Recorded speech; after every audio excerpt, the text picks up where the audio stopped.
Welcome to back my channel easy study চ্যানেলের পক্ষ থেকে আজকে ক্লাসে সকলকে আন্তরিক শুভেচ্ছা অভিনন্দন। আশা করি তোমরা সকলে ভালো আছো, সুস্থ আছো। 2025 সালের অষ্টম শ্রেণীর শিক্ষার্থীদের আজ আমরা বাংলা দ্বিতীয় পত্রের সাজেশন ও সিলেবাস দুইটাই নিয়ে হাজির হয়েছি।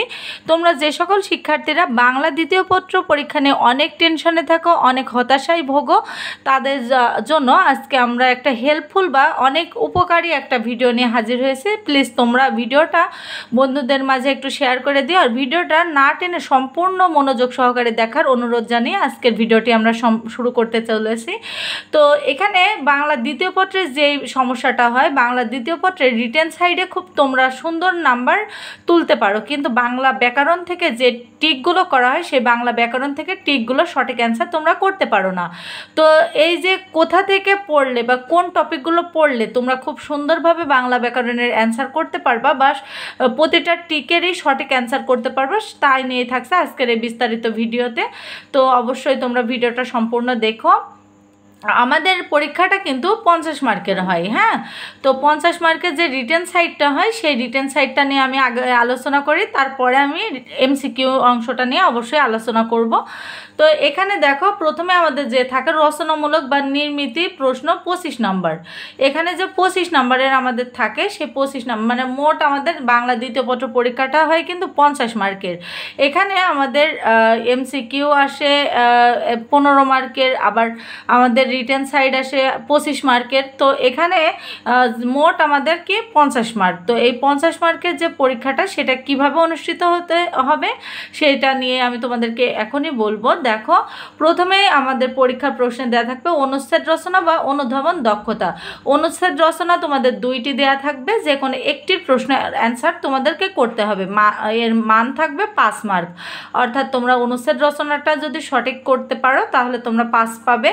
যদি পত্র রচনা থাকে, মানে অবশ্যই তো পত্র রচনা থাকবে, পত্র রচনা যদি 2টি থাকে তোমাদের একটি অ্যান্সার করতে হবে, একটি সঠিক অ্যান্সার করতে পারলে তোমরা 5 মার্ক পাবে। তারপর সারাংশ বা সারমর্ম থেকে 2টি থাকবে, সারাংশ থাকবে আবার সারমর্ম থাকবে, তবে 2টি থাকবে, যে কোনো একটির অ্যান্সার তোমাদেরকে করতে হবে, হয় সারাংশ আর না হয় সারমর্ম, যে কোনো একটির অ্যান্সার করতে পারবা, তোমরা কিন্তু 2টির অ্যান্সারই করতে পারবা না। আবারও আমি ক্লিয়ার করে বলি, সারাংশ সারমর্ম 2টাই দেওয়া থাকবে, যে কোনো একটার অ্যান্সার তোমাকে করতে হবে। তো সেখানে তুমি 5 মার্ক পাবে। আর ভাব সম্প্রসারণ 2টি দেওয়া থাকবে, ভাব সম্প্রসারণ থেকেও তোমাকে যে কোনো একটি সঠিক অ্যান্সার করতে পারবা, যার জন্য তুমি পাবে 5। এবং প্রবন্ধ রচনা 3টি দেওয়া থাকবে, অর্থাৎ রচনা যেগুলোকে বলা হয়, তো সেই রচনা 3টি দেওয়া থাকবে, যে কোনো একটির অ্যান্সার তুমি করতে পারবা। তো একটা রচনাই তুমি পেয়ে যাচ্ছ 15। তো 15 মার্কের রচনাটা অবশ্যই তোমাদের আমি সাজেশন দিয়ে দেবো যে কোন রচনাগুলো পড়লে তুমি কমন পাবা এবং সেখান থেকে তুমি অ্যান্সারটা করতে পারবা। তারপরে এখানে দেখো বহু নির্বাচনী প্রশ্ন অর্থাৎ এমসিকিউ। বহু নির্বাচনী প্রশ্ন মানেই কিন্তু এমসিকিউ। এমসিকিউ প্রশ্ন থাকবে 15 নম্বরের, শুধু ব্যাকরণ অংশ হতে 15টি প্রশ্ন থাকবে, সব কয়টির উত্তর তোমাকে দিতে হবে।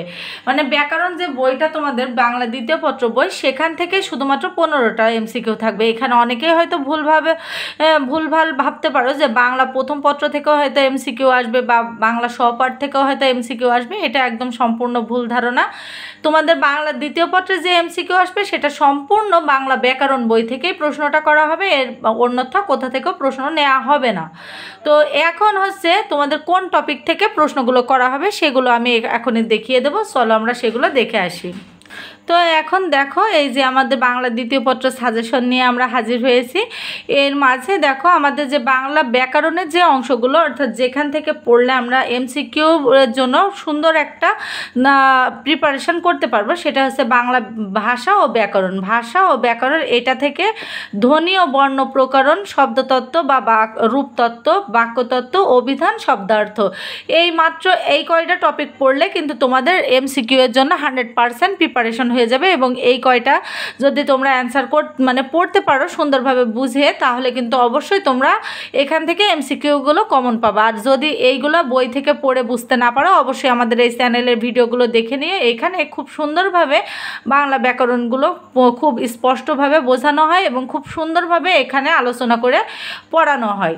তারপরে দেখো এখানে দেখো এই যে অনুচ্ছেদ রচনা, এই যে আমি তোমাদের একটু আগে যেটা দেখালাম অনুচ্ছেদ রচনা যে 5 মার্কের থাকবে, সে অনুচ্ছেদ রচনার ভিতরে থাকতে পারে বইমেলা, ছাত্রজীবন, বায়ু দূষণ, শীতকাল, বাংলা নববর্ষ। বাংলা নববর্ষ আর বইমেলা এই দুইটা খুব ইম্পর্টেন্ট। হ্যাঁ, বাংলা নববর্ষ আর বইমেলা এই দুইটার মতো ইম্পর্টেন্ট আর একটাও নাই। এখানে তোমাদের ছাত্রজীবনটাও মাঝে মধ্যে এসে থাকে, তবে খুব বেশি ইম্পর্টেন্ট হচ্ছে বাংলা নববর্ষ আর বইমেলা। তোমরা কিন্তু এই সবগুলোই পড়ো, এখানে কিন্তু খুব বেশি একটা দেয়নি আমি। বইমেলা, ছাত্রজীবন, বায়ু দূষণ, শীতকাল আর বাংলা নববর্ষ এইগুলো 5টা কি 6টা দিয়েছি। এর মাঝে তোমরা সবগুলোই পড়ো, কিন্তু 2টা আমি বেশি ইম্পর্টেন্ট দিব, সেটা হচ্ছে বইমেলা আর একটা হচ্ছে বাংলা নববর্ষ। এই 2টা আমি বেশি ইম্পর্টেন্ট দিব, কিন্তু সবগুলোই কিন্তু তোমরা অবশ্যই পড়ে যেও পরীক্ষার হলে। আর দ্বিতীয় কথা হচ্ছে এই যে অনুচ্ছেদ রচনা কিভাবে লিখতে হয় বা কত পেজ লিখতে হয় আর অনুচ্ছেদ রচনা কোথা থেকে পাবো এইগুলা, সেগুলো যদি প্রশ্ন থেকে থাকে অবশ্যই আমাদের চ্যানেলের ভিডিওগুলো দেখে নিও। এখানে কিন্তু আমরা এই অনুচ্ছেদ রচনাগুলোরও ভিডিও আপলোড করে দিয়েছি। তো অবশ্যই তোমরা না পেলে আমাদের কমেন্ট করে জানিও, কমেন্টের ডেসক্রিপশন বক্সে আমরা লিঙ্ক দিয়ে দিব ভিডিওগুলোর। এবার দেখো আবেদনপত্র। আবেদনপত্র তোমাদের থাকবে, আবেদনপত্র এখানে অবশ্যই থাকবে 2টা, যে কোনো একটা তোমাদের অ্যান্সার করতে হবে। তো আমি এখানে আবেদনপত্র বা চিঠি যে অংশটা থাকবে, আমি আবেদনপত্র 2টা দিয়েছি তোমাদের জন্য। দেখো, বিনা বেতনে অধ্যয়নের জন্য প্রধান শিক্ষকের নিকট আবেদনপত্র। এটা তো খুব ইম্পর্টেন্ট, এটা একদম 100% একটা ইম্পর্টেন্ট টপিক, যে বিনা বেতনে অধ্যয়নের জন্য প্রধান শিক্ষকের নিকট আবেদনপত্র লেখো। এটা খুব ইম্পর্টেন্ট। আর তোমরা যদি বিগত বছরের প্রশ্নগুলো অ্যানালাইসিস করো, অর্থাৎ 2012 সাল থেকে 2024 বা 20 সাল পর্যন্ত যে প্রশ্নগুলো এসেছে বিভিন্ন জিএসসি পরীক্ষায়, আমাদের জিএসসি পরীক্ষা 2019 সাল থেকেই যদি তুমি প্রশ্নগুলো অ্যানালাইসিস করো, তাহলে সেখানে কিন্তু দেখতে পারবা সব জায়গাতেই এই প্রশ্নটা খুব বেশি কমন এসেছে, খুব বেশি এই প্রশ্নটা করা হয়েছে। তারপরে দেখো, বিদ্যালয় থেকে ছাড়পত্র পাওয়ার জন্য প্রধান শিক্ষকের নিকট একখানা আবেদনপত্র লেখো। এটাও খুব ইম্পর্টেন্ট একটা টপিক। এই টপিকের উপরেও কিন্তু বাংলা দ্বিতীয় পত্রে যে আবেদনপত্র করা হয়, সেই আবেদনপত্রটা এখান থেকেও খুব করা হয়। তো তোমরা এইটা থেকেও একটু পড়ে যেও। তারপরে দেখো এখন সারাংশ সারমর্ম। সারাংশ সারমর্মটা হচ্ছে আমাদের 2টা থাকবে, যে কোনো একটার অ্যান্সার আমাদেরকে করতে হবে। তো সারাংশ সারমর্ম যেটা, দেখো বাঙালি যেদিন ঐক্যবদ্ধ হয়ে বলতে, এটা আমাদের এতটুকু অমিট করে দিয়েছি, তোমরা এটা তো বইয়ে পেয়ে যাবা। তারপরও যদি বইয়ে না পাও অবশ্যই আমাদের জানায়ও, আমরা কিন্তু ভিডিও আপলোড করব খুব শীঘ্রই। তারপর দেখো, একজন মানুষ ভালো কি মন্দ আমরা সূর্যের আলোতে রাতের অন্ধকার সময় ও স্রোত কারোর অপেক্ষায় বসে থাকে না। তো এই যে চারটা, এই চারটার ভিতরে পড়লে কিন্তু তোমরা 100% কমন পেয়ে যাবে। এখান থেকে এই চারটার মধ্যেই তোমাদের কমন পেয়ে যাবা। তারপরে দেখো সারমর্ম। সারমর্ম আমি এখানে জাস্ট 3টা দিয়েছি, এই 3টার ভিতরে 100% তোমরা কমন পাবা। যদি কমন না পাও, তবে পরীক্ষার হল থেকে বেরিয়ে অবশ্যই আমার কমেন্ট করে তোমরা যা খুশি তাই বলো, যা মন চাই তাই বলো। আমি তোমাদের প্রত্যেকের কমেন্টে রিপ্লাই দেব, এই আশা নিয়ে আমি ভিডিওটা দিয়েছি। কারণ আমি জানি, আমি বিগত বছরগুলোতেও প্রশ্ন এইভাবে আমি আগে থেকে সাজেশন দিয়েছি, প্লাস সিলেবাস বলো, সাজেশন বলো, যেটাই বলো আমি আগে থেকে প্রকাশ করেছি। তাই সেখান থেকে আমার একটা রেসপন্সিবিলিটি আছে, প্লাস আমি একটা অভিজ্ঞতা সম্পূর্ণ ব্যক্তি, সেখান থেকেই কিন্তু আমি নিশ্চয়তা দিতে পারছি যে এই প্রশ্নগুলো করা হবে। কারণ বিগত বছরের প্রশ্নগুলো অ্যানালাইসিস করলেই বোঝা যায় কোন টপিক থেকে প্রশ্ন করার নিশ্চয়তা বেশি। তো এই যে বিটপি শ্রেণী, হেডি সারি সারি, কোথায় স্বর্গ কোথায় নরক, কে করে তার বাহাদুরি, ছোট ছোট বালকণা, বিন্দু বিন্দু, এই তিনটা খুব ইম্পর্টেন্ট। তবে এই যে এইটা আর এইটা আর এটা, এই 2টা বেশি ইম্পর্টেন্ট। হ্যাঁ, এই 2টা সব থেকে বেশি ইম্পর্টেন্ট, তোমরা এই 2টা একটু বেশি করে পড়ো। তারপরে চলো আমরা পরবর্তী টপিকে যাই। এই যে এখানে দেখো ভাব সম্প্রসারণ যেটা আছে, ভাব সম্প্রসারণে কিন্তু তোমরা 5 মার্ক পাবে। আর ভাব সম্প্রসারণ তো এখান থেকে আসবে। ভাব সম্প্রসারণ প্রথমটা দিয়েছি আমি, সঙ্গদোষে লোহা ভাসে, জ্ঞানহীন মানুষ পশুর সমান, একতাই বল, আমার ভাইয়ের রক্তে রাঙানো 21-এ, বিশ্বে যা কিছু মহান সৃষ্টি চির কল্যাণকর। এই 5টা তোমাদের পড়তে দিয়েছি। এখন হয়তো অনেকেই বলতে পারো ম্যাম 5টা দিলেন, এত পড়বো কি করে? এখন কিন্তু তোমাদের পরীক্ষার অনেক দেরি আছে, হ্যাঁ, এখনও 1-1.5 মাস আছে। তো 1-1.5 মাসে তোমরা যদি প্রতিদিন একটা করে পড়ো বা একটার অর্ধেক করেও পড়ো, তাহলেও কিন্তু খুব সুন্দরভাবে এই 5টাই তোমরা কমপ্লিট করতে পারবা। আর ভাব সম্প্রসারণ তো 3-4 পেজ লেখার কোনো বিষয় না, এটা জাস্ট 1 পেজ বা হাফ পেজ লিখলেই তোমরা ফুল মার্কটা পেয়ে যাবে যদি সঠিক কথাটা তার মাঝে লিখে থাকো। তো এখানে এই 5টাই ছিল ভাব সম্প্রসারণ। এবার চলো প্রবন্ধ রচনা। প্রবন্ধ রচনা আমি একটু বেশি করে দিয়েছি, কারণ স্যারেদের একটু চয়েসের উপরে ভিত্তি করে এই 6টা আমি দেওয়ার কারণটা হচ্ছে স্যারেরা এক এক সময় এক এক রকমটা দিতে পছন্দ করে বা এক এক সময় এক এক সিজনাল হিসাবেও দেয়। হ্যাঁ, বেশিরভাগ যখন আমাদের গরমের সময় থাকে তখন গরম নিয়ে পড়ে, বা যখন শীতকাল থাকে শীতকালীন নিয়ে পড়ে, বা সময়ের মূল্য পড়ে। তো সবগুলো মিলিয়ে বা সব ধরনের টপিক মিলাইয়ে কিন্তু তোমাদের প্রশ্নগুলোর আমরা করেছি।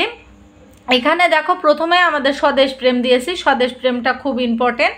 তারপর সময়ের মূল্য, বাংলাদেশে প্রাকৃতিক সৌন্দর্য, কৃষিক্ষেত্রে বিজ্ঞানের প্রয়োগ, ষড়ঋতুর বাংলাদেশ, জলবায়ু পরিবর্তন ও বৈশ্বিক উষ্ণায়ন।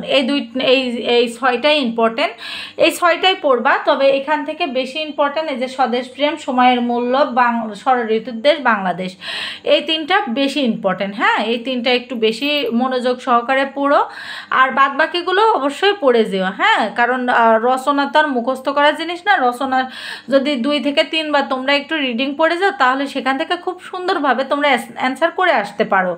আর এবার দেখো এইটা যেটা থাকছে, এই যে চিঠিপত্র যেটা থাকছে সেটা হচ্ছে তোমার দেখা একটি সড়ক দুর্ঘটনার বর্ণনা দিয়ে বন্ধুর নিকট একখানা পত্র লেখো। আর ছাত্র জীবনের দায়িত্ব ও কর্তব্য সম্পর্কে উপদেশ দিয়ে তোমার ছোট ভাইয়ের নিকট পত্র লেখো। কক্সবাজার সমুদ্র সৈকতের বর্ণনা দিয়ে বন্ধুর কাছে চিঠি লেখো। এই যে 3টা চিঠি লিখেছে, এই 3টা চিঠির থেকেই একটা চিঠি তোমরা 100% কমন পেয়ে যাবা। সেখানে হয়তো বন্ধুর নামটা দেয়া থাকতে পারে বা তোমার স্কুলের নামটা দেয়া থাকতে পারে, জাস্ট এতটুকু। বা বলতে পারে যে রোড অ্যাক্সিডেন্টে বা একটা ট্রাক অ্যাক্সিডেন্ট বা বাস দুর্ঘটনায় তোমার যে ক্ষতি হয়েছে তা জানিয়ে বন্ধুর কাছে একটা চিঠি লেখো, বা এতটুকুই। মানে টপিকগুলো একটু ঘুরাইয়ে দিতে পারে, তবে এই টপিক থেকেই কিন্তু প্রশ্ন করবে, এটা 100% শিওর। তোমরা এই 3টা চিঠি ভালো করে পড়ে যাও, তাহলে কিন্তু 100% তোমরা এখান থেকে কমন পেয়ে যাবা। আর আমাদের এই ভিডিওগুলো তোমাদের কেমন লাগছে, তোমাদের কতটুকু উপকারে আসছে, অবশ্যই তোমরা কিন্তু আমাদের ভিডিওতে একটা কমেন্ট করে জানিও। আর কোন কোন বিষয়ের উপর এই ধরনের সাজেশনমূলক ভিডিও পেতেছো অবশ্যই কমেন্ট করে জানিও। তোমাদের প্রতিটা কমেন্টের রিপ্লাই দেওয়া হয়। আর আমাদের যদি কোনো রকম ভুল ত্রুটি থেকে থাকে অবশ্যই ক্ষমা সুন্দর দৃষ্টিতে দেখো। আজকের ভিডিওতে নতুন হয়ে থাকলে প্লিজ চ্যানেলটাকে একটু সাবস্ক্রাইব করে দিও। আর পূর্বের যে আমরা বাংলা প্রথম পত্রের ভিডিওটা ছেড়েছি সেই ভিডিওটা দেখার অনুরোধ জানিয়ে আজকের মতো এখানে বিদায় নিচ্ছি। ধন্যবাদ সকলকে।